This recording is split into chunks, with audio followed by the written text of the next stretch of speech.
So thank you for inviting me here to talk about Sure. the year of HISN, Right. which was See, 2013. Thank you for bailing me out there and Yes, actually yeah. talking about it. What we set out to do with HISN was, you're right, it was on the chopping block at the federal IT level, and certainly for a lot of good reasons. They were trying to do tech refresh in maybe a way that wasn't supportive of an enterprise strategy. But more importantly, the program, they weren't listening to their users, and the users are very vocal and very connected. So I think if you look at HISN today, so let's just look at, did you watch the Super Bowl last year, right? I sure did. You sure, I did too. And when those lights went out, what were you wondering? Well, I was at that Super Bowl. What I was wondering, what the heck's going on here, you know? So I immediately jumped online where my team had a platform ready for the 20 agencies to get together and talk about what was going on, whether it was a terrorist threat or not. Was there something happening in the maritime environment? Was something happening in the New Orleans festivities? Right. Or was this something else, right? Wow. And so all of that happened on HISN. And the big change in HISN was that would have not happened 2 or 3 years ago because people hated using the platform. There's a lot of people either hated to use HISN or just hated to use HISN. It's really where we were. Mm-hmm. Now people are jumping on it. The Boston Marathon, the recent shooters, people are jumping onto that platform for real-time collaboration. It's a platform the state and locals feel like they own. They are the users. They're using it in a way that helps us keep the Homeland safe. And so it really has been a big turn. It's not a perfect program, for sure. It's federal government IT, right? We're not perfect. Yeah. But we have changed the posture program, and we have a really solid foundation behind strong identity management that allows us to increase sharing in a very protected way. Great. And what do you think some of the challenges that you overcome to turn that around? What were some of the drivers that, got it from going from dying to being something now that has continually gained support? We invested in people.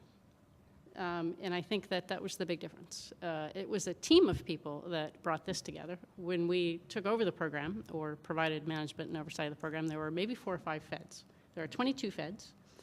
So we put the right people in the seats to provide management and oversight. We recompeted all of the contracts.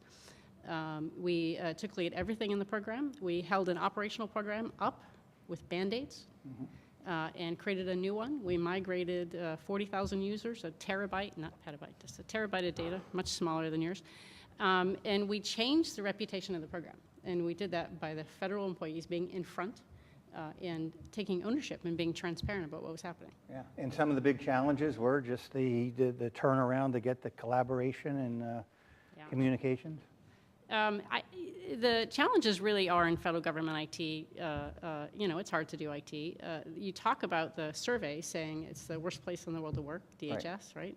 And in the CIO's department, we're sort of near the bottom. I don't believe that. I go to work. The people I work with are dedicated. They work hard. They put in extra. I think it's in investing in people. I think the biggest important decision you make every day is when you wake up out of bed and you put your foot on the ground, you say to yourself, am I going to have a good day? And if you take the attitude, I am, you'll have a good day. Yeah. So we spent the time almost breaking bread with our users, understanding what they needed and giving it to them, and then really strengthening and investing in the people who were running the program. And some key lessons learned along the way. Things that you would like to pass on maybe as advice to others that are working on similar kinds of programs? Sure. Try not to break all over the China at the same time. Mm-hmm. And so we were trying to do agile. We're also trying to sort of apply new standard SELC approaches during the same time as we're trying to recompete all of our contracts and hire all new feds and keep a system alive and produce new capability. We were able to do that in the 18 to 24 months that we rolled out the program, but I would say it caused a lot of stress, and a lot of small miracles had to happen. Yeah.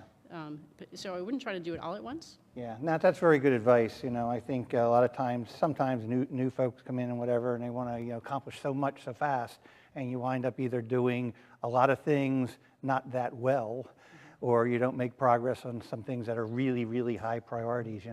Everybody used to always say, let's do more with less, more with less. I used to say that's not right. What you really have to say is, let's do less with less, and let's do the less things we do are the right things to do. So we listened to our users about halfway through migrating to the new system. They said, slow down. And we said, what do you mean? They said, slow down. You know, we need a little more time to adjust. Good. And we slowed down. Terrific, And, terrific. So I think Congratulations. it's breaking bread with your users. Right. Congratulations. Great story of a major turnaround there.